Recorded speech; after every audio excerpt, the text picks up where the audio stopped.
नमस्ते दोस्तों, books reader club में आपका स्वागत है। ये कहानी है एक ऐसे लड़के की जो भोपाल के एक छोटे से किराए के मकान में रहता था, जहां खिड़कियों से सूरज की किरणें मुश्किल से झांकती थीं, वहीं उसके सपने आसमान तक उड़ते थे। दिन भर वो एक छोटी सी दुकान में काम करता ताकि अपने घर का खर्च निकाल सके। शाम को वो थकान के बावजूद किताबों में खुद को खो देता, क्योंकि उसे पता था सपने सिर्फ देखने से नहीं, मेहनत और संघर्ष से सच होते हैं। उसके सपने बड़े थे, इतने बड़े कि कभी हार मानना उसके लिए विकल्प नहीं था। हर छोटी जीत, हर बड़ी चुनौती, हर असफलता उसे और मजबूत बनाती। ये कहानी सिर्फ बिजनेस की नहीं, ये कहानी है जज्बे, उम्मीद और इंसानी हिम्मत की। एक लड़के की जो अपने छोटे से सफर से शुरू होकर अपने बड़े सपनों की ओर बढ़ रहा था। और यही सफर आपको दिखाएगा कि कैसे मेहनत, धैर्य और जुनून किसी भी मुश्किल को मात दे सकते हैं। क्योंकि असली सफलता वही है जो दिल से चाहो और पूरी लगन से हासिल करो। चैप्टर 1, उतार चढ़ाव, द फ्लक्चुएशन। भोपाल के छोटे से किराए के कमरे में बैठा लड़का अपनी किताबों और नोट्स के बीच खोया हुआ था। उसकी आंखों में सवालों की झलक थी। कैसे कोई कंपनी इतनी बड़ी होती है, लेकिन कभी कभी उसके शेयर अचानक गिर जाते हैं। 1920 के दशक में फोर्ड मोटर कंपनी के शेयरों ने भी यही कहानी दिखाई। एक तरफ कंपनी की ताकत और लोकप्रियता थी, लेकिन मार्केट में उतार चढ़ाव ने निवेशकों की उम्मीदों और डर को झकझोरा। लड़के ने सोचा, जैसे फोर्ड की कहानी ने इन्वेस्टर्स को धैर्य और समझदारी सिखाई, वैसे ही हमारी जिंदगी में भी उतार चढ़ाव आते हैं। हर चुनौती, हर गिरावट, हर कठिनाई, ये सब सिर्फ कठिन समय नहीं, बल्कि सीखने और मजबूत बनने का मौका है। इस चैप्टर की असली सीख यह थी, सपनों और मेहनत के रास्ते में उतार चढ़ाव आएंगे। जो धैर्य और समझदारी से सीखते हैं, वही अपने सपनों को सच कर पाते हैं। लड़के ने खुद से वादा किया, कभी भी गिरावट से डरकर हार नहीं मानेंगे। हर गिरावट सिर्फ एक नया अवसर है और हर उतार चढ़ाव हमें हमारे बड़े सपनों के और करीब ले जाता है। चैप्टर 2, एड्सल की तकदीर, the fate of the Edsel. Bhopal के उस छोटे से कमरे में लड़का किताबों के पन्नों के बीच बैठा फोर्ड की एड्सल कार की कहानी पढ़ रहा था। उसकी आंखों में एक चमक थी, जिज्ञासा और थोड़ी घबराहट भी। वह सोच रहा था, क्यों कभी कभी सबसे बड़ी मेहनत और सबसे भरोसेमंद ब्रांड भी असफल हो जाते हैं। 1950 के दशक में फोर्ड ने एड्सल लॉन्च की, एक कार जिसे कंपनी ने पूरे आत्मविश्वास और बड़े सपनों के साथ बाजार में उतारा। लेकिन मार्केट ने अलग ही कहानी लिख दी। लोगों की उम्मीदें और वास्तविकता में फर्क था। कंपनी की बड़ी इन्वेस्टमेंट और मार्केटिंग स्ट्रेटजी के बावजूद एड्सल ग्राहकों के दिलों में जगह नहीं बना सकी। लड़के ने समझा, कभी कभी सिर्फ मेहनत और अच्छे विचार ही काफी नहीं होते। बाजार की भावना, समय और लोगों की जरूरतें भी उतनी ही अहम होती हैं। एड्सल की कहानी ने उसे ये सिखाया, सपने बड़े हों, लेकिन बाजार और लोगों की उम्मीदों को समझना जरूरी है। असफलता डरने या हार मानने की वजह नहीं, बल्कि सीखने का मौका है। लड़के ने अपने नोट्स में लिखा, अगर कभी मेरे बिजनेस में कोई एड्सल जैसी गलती हुई तो मैं डरूंगा नहीं, मैं सीखूंगा, सुधार करूंगा और फिर आगे बढ़ूंगा। ये चैप्टर सिर्फ एक कार की असफलता की नहीं थी, ये कहानी थी इंसान की उम्मीद और धैर्य की, जो हर गिरावट के बाद उठता है और मजबूत बनता है। क्योंकि असली सफलता वही है जो असफलताओं से सीख कर मिलती है। चैप्टर 3, फेडरल इनकम टैक्स, संघीय आयकर की जटिलता। अगले दिन लड़का अपने कमरे में बैठा नोट्स और किताबों के बीच अपने दिमाग को खंगाल रहा था। आज का टॉपिक था फेडरल इनकम टैक्स। वह सोच रहा था, बिजनेस में पैसा कमाना ही सब कुछ नहीं है, उसे सही तरीके से संभालना भी जरूरी है। 1950 के दशक की अमेरिका में टैक्स सिस्टम इतना जटिल था कि बड़ी कंपनियों और निवेशकों के लिए भी समझना मुश्किल था। हर नियम, हर छूट और हर कानूनी शर्त में संभावनाएं और जोखिम दोनों थे। लड़के ने महसूस किया कि यह सिर्फ नंबर और कानून नहीं है, ये कहानी थी जिम्मेदारी, ईमानदारी और रणनीति की। कंपनियों को सही तरीके से टैक्स देना चाहिए, लेकिन साथ ही स्मार्ट प्लानिंग से बिजनेस को भी सुरक्षित रखना चाहिए। फेडरल इनकम टैक्स ने उसे यह सिखाया, बिजनेस में सिर्फ कमाना ही नहीं, सोच समझकर काम करना भी उतना ही जरूरी है। कानून और नियमों की समझ ही आपको गलतियों से बचाती है। जो लोग धैर्य और प्लानिंग के साथ आगे बढ़ते हैं, वही मुश्किल समय में भी टिक पाते हैं। लड़के ने अपने नोटबुक में लिखा, मैं चाहे कितना भी छोटा क्यों ना हूं, मैं अपने पैसों और अपने बिजनेस के लिए हमेशा जागरूक रहूंगा। हर नियम और हर कानून को समझना मेरे सपनों का हिस्सा है। इस चैप्टर ने उसे यह भी दिखाया कि सफलता सिर्फ बड़ा सपना देखने में नहीं, बल्कि हर छोटे निर्णय में भी छिपी होती है। हर टैक्स फॉर्म, हर निवेश और हर रिपोर्ट एक सीख है जो इंसान को समझदार बनाती है। अगर ऑडियो बुक आपको अच्छा लगे तो वीडियो को लाइक और चैनल को सब्सक्राइब करना मत भूले। ध्यानवाद। चैप्टर 4, समय की कीमत, a reasonable amount of time. Bhopal के छोटे कमरे में लड़का घड़ी की टिक टिक सुन रहा था। उसकी नजरें नोटबुक पर थीं, लेकिन दिमाग में सवाल घूम रहा था, सफलता कितने समय में आती है? कब हम अपने सपनों तक पहुंचते हैं? इस चैप्टर में जनरल इलेक्ट्रिक के एक इनसाइडर ट्रेडिंग केस की कहानी थी। कंपनियों में निर्णय और उनके परिणाम अक्सर एक ही पल में नहीं आते। कभी कभी समझदारी से लिया गया फैसला समय लेता है और उसी समय में धैर्य रखना सबसे बड़ी चुनौती होती है। लड़के ने महसूस किया कि यही बात हमारी जिंदगी पर भी लागू होती है। सपनों को पाने के लिए जल्दबाजी नहीं करनी चाहिए, लेकिन हर मिनट का सही इस्तेमाल करना जरूरी है। सीखने की बातें। धैर्य ही सफलता की नींव है। जल्दबाजी में किया गया फैसला नुकसान दे सकता है। समय के साथ सीखना और सुधारना ही असली जीत है। लड़के ने अपने नोटबुक में लिखा, मेरे सपने अभी दूर हो सकते हैं, लेकिन मैं हर दिन एक कदम और बढ़ाऊंगा। समय मेरे हाथ में है और मैं उसे समझदारी से इस्तेमाल करूंगा। यह चैप्टर उसे यह सिखाता है कि सपनों तक पहुंचने का सफर लंबा हो सकता है, लेकिन धैर्य और मेहनत से कोई भी मंजिल हासिल की जा सकती है। चैप्टर 5, ज़ीरॉक्स की कहानी। Xerox, Xerox, Xerox, Xerox. अगले दिन लड़का ज़ीरॉक्स कंपनी के राइज की कहानी पढ़ रहा था। कमरे की खिड़की से सूरज की हल्की रोशनी आ रही थी और लड़का सोच रहा था, कैसे एक छोटी खोज इतनी बड़ी सफलता में बदल सकती है। ज़ीरॉक्स की कहानी सिर्फ टेक्नोलॉजी की नहीं थी, ये कहानी थी इनोवेशन, मेहनत और सही समय का इस्तेमाल की। कंपनी ने छोटे से आइडिया को बड़ा बनाने के लिए जोखिम लिया, मेहनत की और धैर्य रखा। लड़के ने महसूस किया कि यही चीजें किसी भी इंसान को सफल बनाती हैं। सिर्फ मेहनत ही काफी नहीं होती, सोच, योजना और समय का सही इस्तेमाल भी जरूरी है। सीखने की बातें। इनोवेशन ही बिजनेस की जान है। जोखिम और मेहनत के बिना बड़ा बदलाव संभव नहीं। धैर्य और सही समय का इंतजार सफलता की चाबी है। लड़के ने अपने नोटबुक में लिखा, अगर मैं भी अपने छोटे से आइडिया को धैर्य और मेहनत से आगे बढ़ाऊं तो कोई भी सपना बड़ा नहीं लगता। ये चैप्टर उसे दिखाता है कि सपनों को हकीकत में बदलने के लिए सिर्फ मेहनत नहीं, सही दिशा, इनोवेशन और धैर्य भी जरूरी है। चैप्टर 6, ग्राहक की जिम्मेदारी, मेकिंग द कस्टमर्स होल।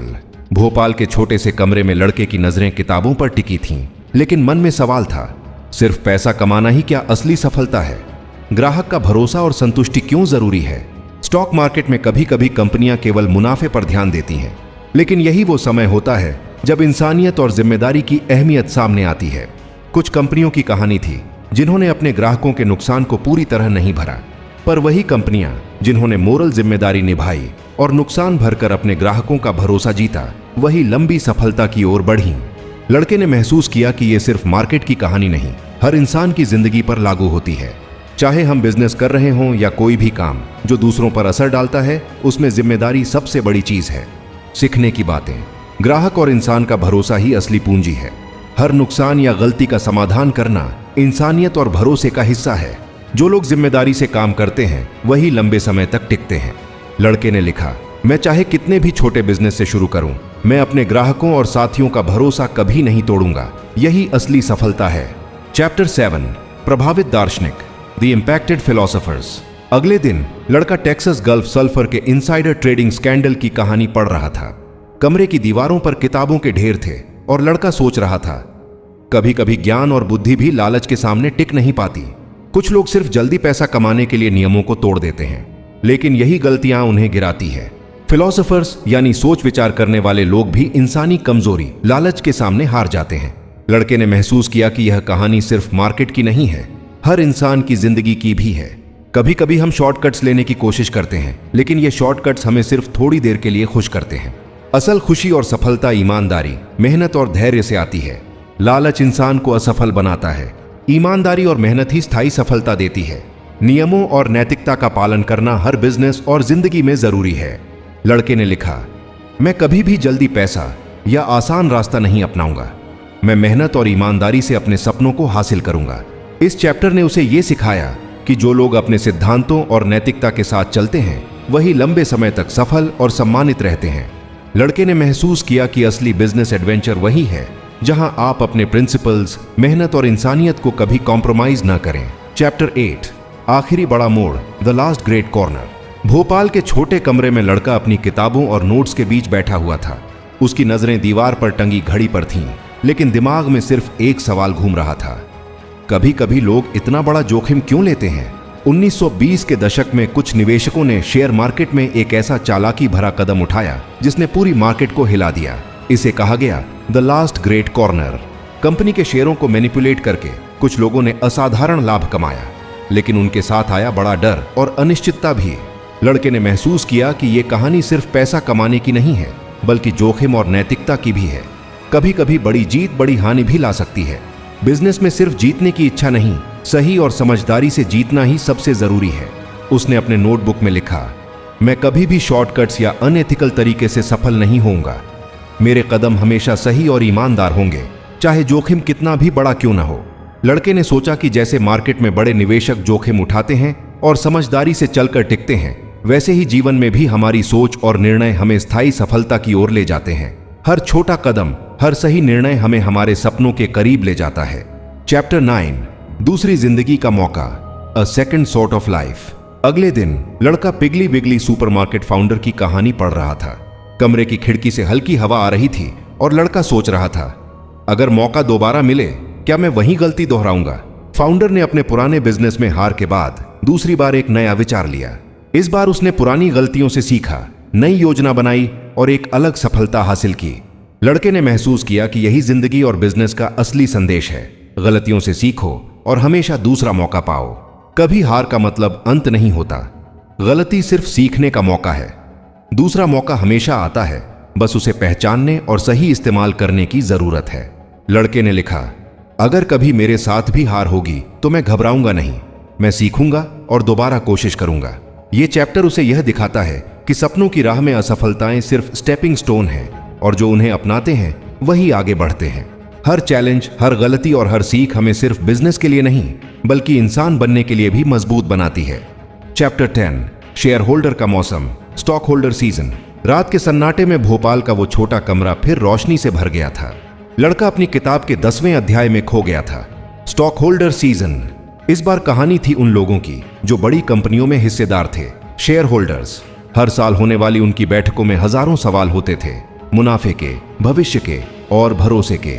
लड़के को लगा ये सिर्फ कंपनी की कहानी नहीं थी, ये तो हर रिश्ते की, हर भरोसे की कहानी थी, जहां एक इंसान किसी पर भरोसा करता है और बदले में उम्मीद रखता है कि उसका विश्वास टूटे नहीं। उसने महसूस किया कि असली बिजनेस सिर्फ पैसों का नहीं, भरोसे का होता है। कंपनी अपने शेयर होल्डर्स से जैसे वादा करती है कि हम तुम्हारे भरोसे को कायम रखेंगे, वैसे ही जिंदगी में हर इंसान अपने रिश्तों, अपने काम और अपने सपनों से एक वादा करता है। लड़के ने अपनी नोटबुक में लिखा, भरोसा ही सबसे बड़ा निवेश है और जो इसे निभाता है वही असली लीडर बनता है। उसे एहसास हुआ कि हर आदमी अपनी जिंदगी का शेयर होल्डर खुद है। अगर वो खुद पर भरोसा रखे, अपने सपनों में निवेश करे और हर साल अपने अंदर सुधार करे, तो जिंदगी भी उसे वैसे ही मुनाफा देती है, इज्जत, सुकून और सफलता के रूप में। धीरे धीरे वो मुस्कुराने लगा, क्योंकि अब उसे समझ आ गया था कि बिजनेस सिर्फ बाजारों में नहीं, दिलों में भी चलता है, और जो अपने दिल के शेयर होल्डर्स को खुश रखता है वही जिंदगी का सबसे अमीर आदमी होता है। चैप्टर 11, एक मुफ्त काट, वन फ्री बाइट। रात और गहरी हो चुकी थी, बाहर ठंडी हवा चल रही थी, लेकिन कमरे में वो लड़का फिर अपनी किताब में डूबा हुआ था। चैप्टर का नाम था वन फ्री बाइट। पहले तो उसे समझ नहीं आया, पर जब कहानी खुलने लगी तो उसमें एक गहरा सबक छुपा था। यह कहानी थी डुपॉन्ट और जनरल मोटर्स की कानूनी लड़ाई की, जहां ताकत और न्याय का टकराव हुआ था। कभी कभी जब कोई बहुत बड़ा बन जाता है तो उसे लगता है कि वो गलतियां भी कर सकता है, सिर्फ एक बार, लेकिन ये एक बार ही सबसे खतरनाक होता है। लड़के ने महसूस किया कि इंसान जिंदगी में भी कई बार यही सोचता है, बस एक बार धोखा दे दूं, एक बार झूठ बोल दूं, एक बार नियम तोड़ दूं, लेकिन यही एक बार उसकी पूरी पहचान मिटा सकता है। उसने अपनी नोटबुक में लिखा, जिंदगी में एक बार की गलती कई बार की मेहनत मिटा देती है। कहानी में कंपनियों ने सीखा कि ईमानदारी सिर्फ एक नियम नहीं, बल्कि हर बड़े इंसान की सबसे बड़ी पहचान है। लड़के ने महसूस किया कि यह बिजनेस नहीं, जिंदगी की किताब थी। उसे याद आया कैसे वो खुद भी कई बार छोटी छोटी बातों पर समझौता करने की सोचता था, लेकिन अब उसे समझ आ गया कि जो इंसान छोटी बातों में ईमानदार रहता है वो बड़ी जीतें अपने आप पा लेता है। धीरे से उसने अपनी किताब बंद की और आंखें बंद करके सोचा, मैं भले ही आज छोटा हूं, लेकिन मेरे अंदर का चरित्र, मेरी मेहनत और मेरी सच्चाई ही मेरी सबसे बड़ी पूंजी है। कमरे की दीवारों पर अब सन्नाटा था, लेकिन उसके अंदर की आवाज गूंज रही थी। सफलता किसी शॉर्टकट से नहीं मिलती, वो तो धीरे धीरे ईमानदारी और भरोसे से पाई जाती है। चैप्टर 12, सिक्के की इज्जत की रक्षा, in defence of sterling. Bhopal की सुबह थी, सूरज की हल्की रोशनी कमरे में फैल रही थी। लड़का किताब का आखिरी चैप्टर पढ़ रहा था, इन डिफेंस ऑफ स्टर्लिंग। यह कहानी थी ब्रिटिश पाउंड की, जब पूरी दुनिया की